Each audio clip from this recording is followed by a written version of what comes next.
The following program presents principles designed to promote good health and is not intended to take the place of personalized professional care. The opinions and ideas expressed are those of the speaker. Viewers are encouraged to draw their own conclusions about the information presented.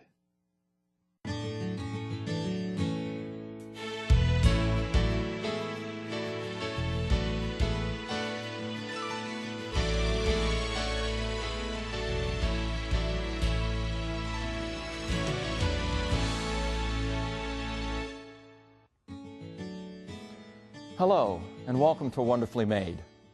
My name is Don Morgan, and I'm an exercise physiologist and professor in the Department of Health and Human Performance at Middle Tennessee State University. This is the fourth of a series of programs examining the health and spiritual dimensions of leading a physically active life. As we've noted in previous programs, physical inactivity is associated with a number of adverse health conditions, including obesity, cardiovascular disease, diabetes, and certain types of cancers. Conversely, growing evidence suggests that the accumulation of small bits of physical activity each day can lead to striking improvements in physical fitness. In light of these findings, we're going to be talking today about a simple yet effective way of quantifying the total volume of physical activity that you're getting on a daily basis. In my hand, I'm holding a pedometer. Pedometers are small, easy to use, and relatively inexpensive. Although they have been around since the time of Leonardo da Vinci, pedometers have experienced a resurgence in popularity in recent years. Pedometers, as many of you know, measure the total number of steps that a person takes. Hence, they provide an estimate of the overall amount of physical activity that has been performed. Pedometers operate by the following principle. When you take a step, your hips move up and down, and this rhythmic movement causes a lever in the back of this pedometer to deflect or move. Each time the lever moves, it registers on the pedometer's front screen as a step. Pretty simple, isn't it? Walking is a locomotor activity that has been shown to lower death risks in individuals with diabetes and heart disease, to increase bone density in the legs and the trunk, and to diminish the risk of colon cancer. Because of their ability to count steps, the use of pedometers is an excellent way of quantifying physical activity while walking.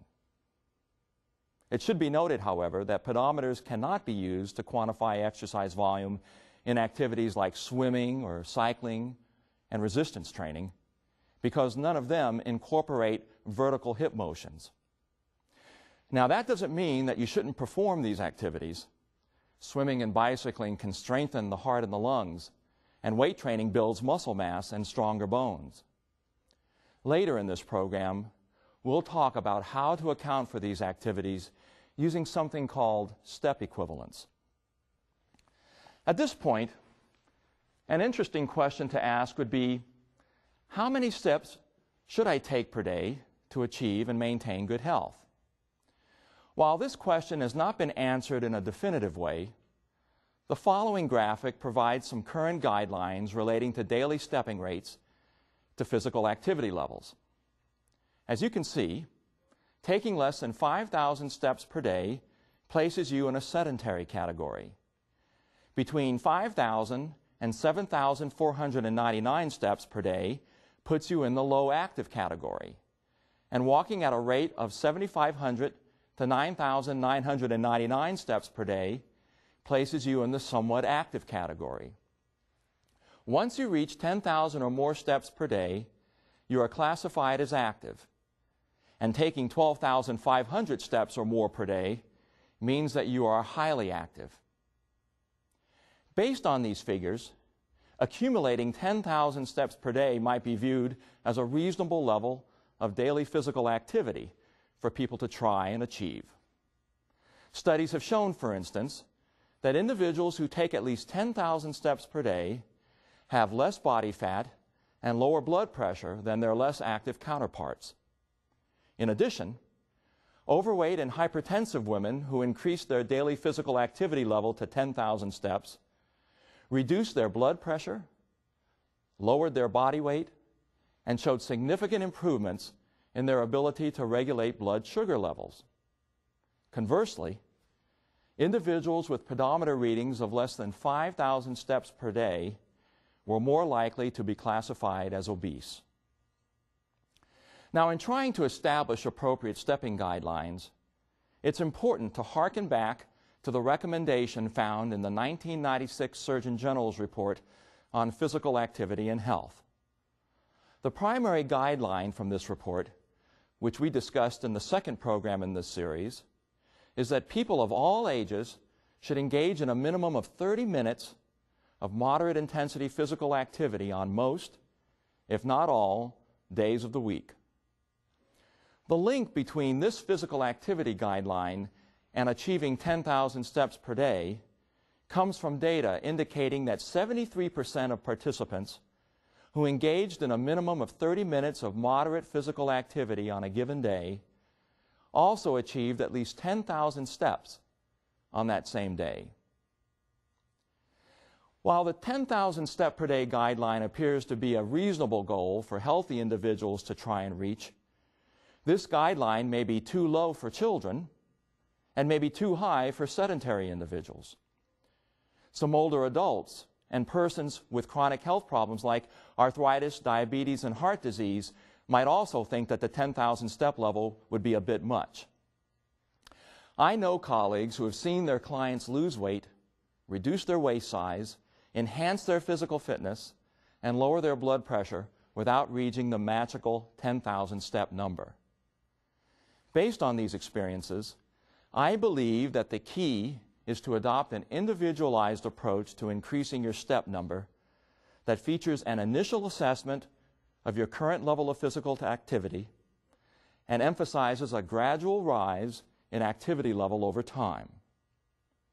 Along these lines, research has demonstrated that even small increments in step number can yield meaningful health gains. What is most important is to establish your baseline step count and to increase it in an incremental and sustainable manner. If you've never worn a step pedometer before, you might be wondering how many steps people take on an average day. To help answer this question, I've put together a graphic that's based on results from a number of studies conducted on a variety of people. As you can see, daily step count values can range quite a bit, varying from 12,000 to 16,000 steps for 8 to 10-year-old children, between 7,000 and 13,000 steps for relatively healthy and younger adults, between 6,000 and 8,500 steps for healthy older adults, and between 3,500 and 5,500 steps for adults living with disabilities and chronic illnesses. The next graphic shows how occupational and leisure time status can influence the number of steps that people take. If your work primarily involves sitting, for example, if you're a telephone operator or an office worker, you may take somewhere between 4,000 and 5,000 steps per day. If you are on your feet all day, but you're not walking around a lot, like a pharmacist or a hairstylist, you might get 5,500 to 6,500 steps per day.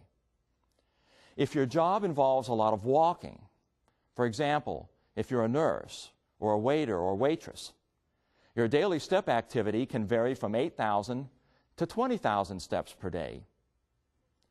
Now, if you're just relaxing or lazing around on the weekend, you might only get 2,000 to 3,000 steps per day. And if you're sick, your daily step activity might not even exceed 500 steps. Conversely, if you're sightseeing in a city or foreign country, you might accumulate up to 30,000 steps per day. Besides being informative, having a sense of typical daily step rates across a wide range of occupations and lifestyle situations can really be a help and can help you to anticipate what your step count might be when you start to wear a pedometer. One important topic that we haven't discussed yet is what to look for in a pedometer. Let me highlight some of the characteristics that might be helpful in selecting a pedometer, which you can purchase at sporting goods stores or camping and outfitting establishments. First, it should be lightweight and have an extended battery life, or at least the same battery life as a watch, since both use the same type of battery. Second, the display on the pedometer should be easy to read.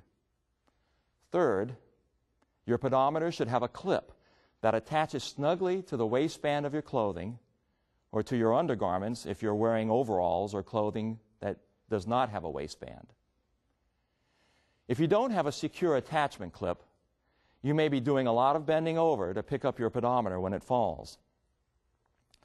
Now, to prevent your pedometer from becoming detached, you might consider tying a string to the pedometer clip and sliding a safety pin through the free end of the string and then pinning it to your waistband. This will help to secure the pedometer just in case it comes loose from your clothing. Simplicity is another factor that you want to look for when you buy a pedometer. Some pedometers offer all sorts of bells and whistles. For example, some claim to measure the amount of distance traveled or the number of calories that you've expended. But all you really need is a button to zero the pedometer prior to beginning a new day of accumulating steps. If available, you might want to consider purchasing a pedometer with a plastic cover on it to protect the reset button from setting itself back to zero, something that can happen, for instance, when you put a seatbelt on or accidentally bump up against the door. It's also very important that you have an accurate pedometer. In other words, when your pedometer says that you've walked 100 steps, you want to be confident that you have, in fact, walked 100 steps or something very close to 100 steps. One way to check out the accuracy of your pedometer is to put it on in the store. So just clip it to your clothing at your waist that's centered right over your dominant foot and walk at a comfortable pace for 20 steps, with each foot striking the ground, counting as a step. If your pedometer reads 20 steps, you can feel pretty confident that you have an accurate pedometer. However, if the count doesn't read 20 steps, then you can be a little suspicious. But don't give up yet, because it's possible that something simple, like the fact that the pedometer somehow rolled onto its side, may have caused an inaccurate step count reading.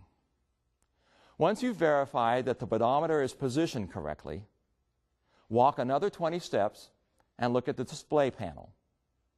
If you still don't see a 20-step reading, adjust the pedometer once again, if it's necessary, and then repeat the walking test one last time. If this count is off by a large amount, then you can move on and test another model. With regard to cost, you should expect to pay somewhere between $20 and $60 for a decent pedometer. However, if you're trying to choose between a $20 model and a $60 model, and both fit the criteria mentioned earlier, then go cheap and buy the $20 model. And here's one last thing. While it's not absolutely necessary, buying a good pair of walking or running shoes will enable you to move about comfortably when you have the opportunity to be physically active. Now, once you have purchased a pedometer, the next thing to do is to determine what your baseline step count is over a week.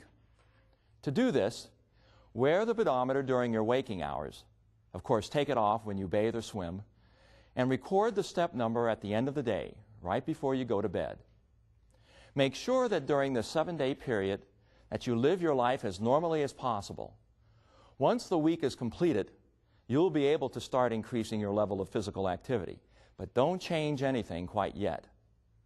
When you awaken the next day, reset the pedometer to 0 before you start the accumulation of a new day's worth of steps. Write down the end of the day step recording for each day of the week. Then add together all the daily step counts and divide by 7 to arrive at your baseline step count. The following graphic shows an example of what I've just described. As you can see, I've listed a series of step counts over a 7-day span, added them all up to arrive at a total of 36,988 steps, and then divided this number by 7 days to obtain a baseline step count of 5,284 steps per day. Now, once this baseline step count has been established, the challenge is to determine how much of a step increase you should strive for. Here is one way to do this.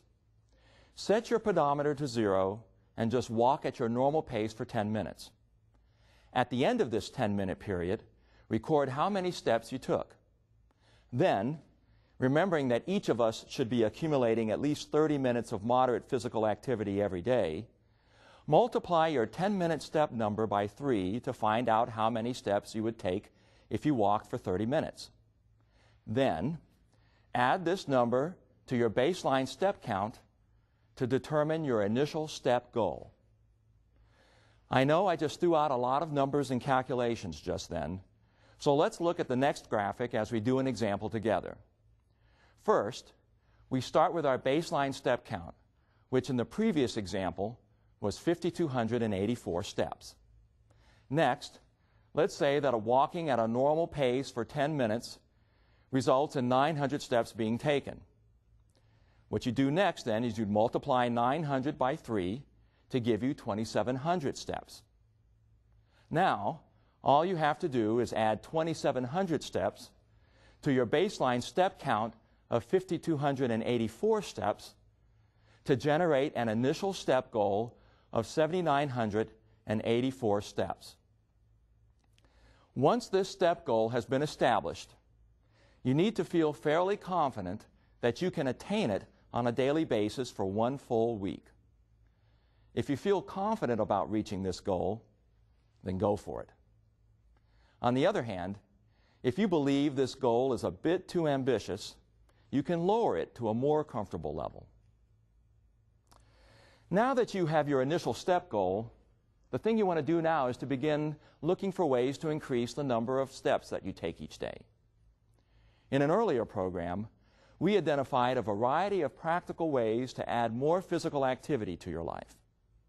As you may recall, some of these included parking farther away from your bank or from the office, getting on or off the bus or train several blocks from your final destination, using the stairs rather than taking the elevator, walking to lunch, taking the dog for a walk, playing with your kids or grandkids at home or at the local park, or walking with your spouse or a friend in the evening. There are certainly other approaches you can take to supplement an active lifestyle, such as beginning a more formalized walking program. Along with upping your overall level of physical activity, you'll also want to avoid step stealers, like using drive-through windows when you're at the bank, or using the elevator when you can take the stairs. And you should aim to reduce long periods of inactivity, like watching TV or internet surfing, that can rob you of chances to be physically active. Once you know your initial step goal, and you've chosen a strategy or strategies to attain this goal, start tracking and recording the number of steps you take each day for a week. In following this plan, remember that if you have a day where your step count is not high, you can start fresh the next day with a clean slate. At the end of this first week of trying to reach your initial step goal, add the total number of steps you took over this 7-day period and divide this number by 7, just like we did before, to determine your daily step count. Once you've done this, compare your current daily step activity to your step goal. Did you reach or exceed your step goal during this first week of increased physical activity? Or did you take more steps than your baseline step count, but not quite reach your step goal? If you didn't meet your step goal, but you did increase your step count, take heart in the fact that you were able to raise your level of physical activity. In other words, you took more steps each day than before. And consider reducing your step goal downward just a bit. On the other hand, if you exceeded your initial step goal, you may be capable of achieving more steps per day than you initially thought possible. Given the Surgeon General's recommendation to be active on most or all days of the week, you also want to be aware of whether or not you reach your step goal at least 5 out of 7 days. If you did not reach your goal on at least 5 days, then I would suggest that you lower your step goal to a more realistic level, at least for the time being. Alternatively, if you met your step goal at least 5 days a week, perhaps you need to readjust your step goal upwards a bit. Once you've addressed these points, it's time for you to select a new step goal for your second week of increased physical activity. Choose a step increment and add it to your current daily step count to establish a new step goal. Once you've determined this new goal, make sure that you feel pretty confident that it is one that you can reach on most days of the week. Then, begin your second week of increased physical activity. When this second week has ended, go through all the steps that we've just discussed so that you can evaluate your progress. Now, I don't want you to think that you've got to keep increasing your step goal each and every week for the rest of your life, because you don't have to do that. At some point, you will reach a step goal that you're comfortable with and that you can sustain. Oftentimes, this happens within 4 weeks of practice and active monitoring of your physical activity. In other words, you'll eventually reach a level of physical activity that you're comfortable with and that works well for you. And the most important thing to realize is that this final step level, whatever it is, will be greater than your baseline step level, which means that you will be taking more steps than you did before, you'll be expending more calories than you did when you started out, and you'll start reaping the positive health outcomes that result from following a more physically active lifestyle. Earlier in the program, I noted that pedometers don't pick up certain physical activities like bicycling, swimming, or resistance training. So you may be wondering how to account for these activities as part of your daily step plan. One way to handle this that I would recommend is to reward yourself with bonus points. Specifically, for each 10-minute period of continuous bicycling or swimming that you complete, add 1,000 points or steps to your daily step total. Follow the same approach if you perform resistance training for the same length of time. During this series of programs, I've talked about the need to develop a physical activity mentality to counter the impact of labor-saving devices. While modern technology has improved our lives in countless ways, it has also eliminated many opportunities for us to be physically active. While indirect evidence suggests that past generations led much more active lives, it's too bad that we can't go back in time and see just how active our ancestors were. Or can we? Last year, a colleague of mine conducted a study in which physical activity levels in a Canadian Amish farming community were measured using pedometers. As they have done for centuries, the Amish continue to follow rules that ban the use of gasoline-powered transportation, electricity, and other modern conveniences that we have all come to rely on as a matter of normal course. What did these researchers find? Out of the 96 Amish participants, the men, who comprised about half the sample, averaged greater than 18,400 steps per day, while the women averaged over 14,000 steps per day. Interestingly, the highest one-day step totals were 51,514 steps for men and 41,176 steps for women. Results from questionnaires completed by this group indicated that the men spent about 10 hours per week doing heavy work like plowing, shoeing horses, tossing hay bales, and logging, while the women spent approximately 3.5 hours per week doing heavy chores. The men also spent 55 hours a week performing moderate physical activity, while the women reported 45 hours a week of moderate physical activity, like gardening and doing laundry. In terms of obesity, only 4% of the group was obese, and only 26% were overweight. These percentages are substantially less than the 15% rate of obesity and the 51% rate of overweightness reported for Canadian adults, and is much lower than the 31% and 65% rates of obesity and overweightness, respectively, that have been measured in American adults.